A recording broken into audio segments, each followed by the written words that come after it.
السلام علیکم، کیسے ہیں آپ؟ ٹھیک ہے؟ کیسی گزر رہی ہے؟ اچھا، آج تھوڑا سا حضرت آدم علیہ السلام کے بارے میں آپ کو بتاتی ہوں، ٹھیک ہے؟ اچھا، تخلیق آدم کے بارے میں بتاتی ہوں تھوڑا سا۔ جب اللہ تعالیٰ کا ایک اور مخلوق پیدا کرنے کا ارادہ ہوا تو اللہ تعالیٰ نے فرشتوں سے اپنے اس ارادے کا ذکر فرمایا نا، کہ میں اپنے نائب کے طور پر زمین پر ایک اور مخلوق پیدا کر رہا ہوں۔ فرشتوں نے سوچا کہ شاید ہماری عبادت و اطاعت میں کوئی کوتاہی ہو رہی ہے، یا شاید ہم میں سے کوئی نافرمانی سرزد ہوئی ہے، کیونکہ جب اللہ تعالیٰ نے انہیں بتایا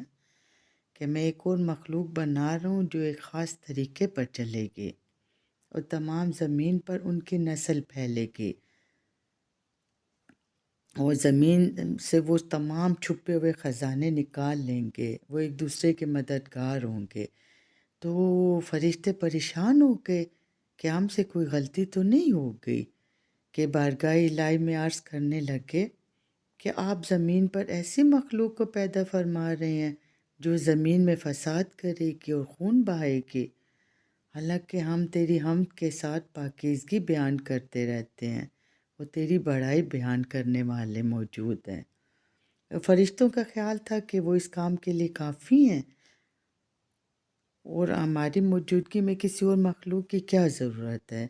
تو اللہ تعالیٰ نے فرمایا، جو میں جانتا ہوں وہ تم نہیں جانتے، بس تمہارا کام ہے کہ جب میں آدم کو بنا کر اس میں اپنی طرف سے روح داخل کروں تو تم اس کے احترام میں فوراً سجدے میں گر جانا اور اس کی عظمت کا اعتراف کرنا۔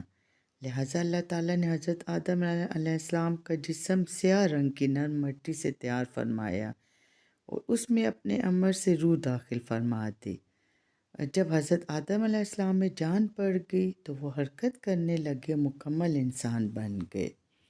ٹھیک؟ تو حضرت آدم علیہ السلام کے احترام میں سجدہ کرنے کا حکم دیا نا فرشتوں کو اللہ تعالیٰ نے، تو اللہ تعالیٰ نے فرشتوں سے فرمایا کہ وہ اب آدم کی عظمت کے اعتراف میں سجدے میں جھک جائیں، تو سب نے تابع فرما بردار ہو کر حضرت آدم علیہ السلام کے سامنے اپنی پیشانیاں ٹیک دی۔ اللہ تعالیٰ کا حکم مان لیا انہوں نے اور اللہ تعالیٰ کا امر بجا لائے، اور کسی کو انکار کی مجال نہ ہوئی نا، کہ فرشتے تو اللہ تعالیٰ کی عبادت کرتے تھے ہر وقت، وہ تو نافرمانی کا تصور بھی نہیں کر سکتے تھے۔ اچھا، جب ابلیس کو اللہ تعالیٰ نے کہا سجدے کا تو اس نے سجدے سے انکار کر دیا، وہ تکبر سے الگ کھڑا رہا نا، تو اللہ تعالیٰ نے ابلیس سے پوچھا کہ تم نے اسے سجدہ کیوں نہیں کیا جسے میں نے اپنے ہاتھ سے بنایا اور اسے سجدہ کرنے کا حکم بھی دیا؟ تم نے تکبر کا ارتکاب کیوں کیا اور تم سرکش و نافرمان ہو گئے؟ تو شیطان تو ابلیس اپنے آپ کو تو بہت برتر سمجھتا تھا نا، تو اس نے سوچا کہ حضرت آدم بلکہ اللہ تعالیٰ کو کہا کہ حضرت آدم مٹی سے اور وہ آگ سے پیدا ہوئے ہے، لہٰذا وہ ان سے برتر ہے، اور اسی کو بنیاد بنا کر وہ تکبر سے اکڑا کھڑا رہا اور اللہ تعالیٰ کے حکم کی تعمیل کی اسے توفیق نہیں ہوئی۔ اس نے اللہ تعالیٰ سے صاف صاف کہہ دیا کہ میں آدم سے برتر ہوں، تو نے مجھے آگ اور اسے مٹی سے بنایا ہے، اور اپنی نافرمانی کی وجہ بتا دی نا، تو اللہ تعالیٰ نے فرمایا میں نے تمہیں حکم دیا تھا اور تم اپنی عقل کو بیچ میں دخل دے رہے ہو، میرے حکم کے بعد تمہیں انکار زیب نہیں دیتا تھا، یہاں سے نکل جاؤ، آج سے تم رسوا ہو گئے اور تمہاری تمام عزت خاک میں مل گئی، اب قیامت تک تجھ پر لعنت ہوتی رہے گی۔ یہ سن کر ابلیس نے اپنے رب سے کہا کہ مجھے قیامت تک کے لیے مہلت دے دو اور میری زندگی قیامت کے روز تک دراز کر دو،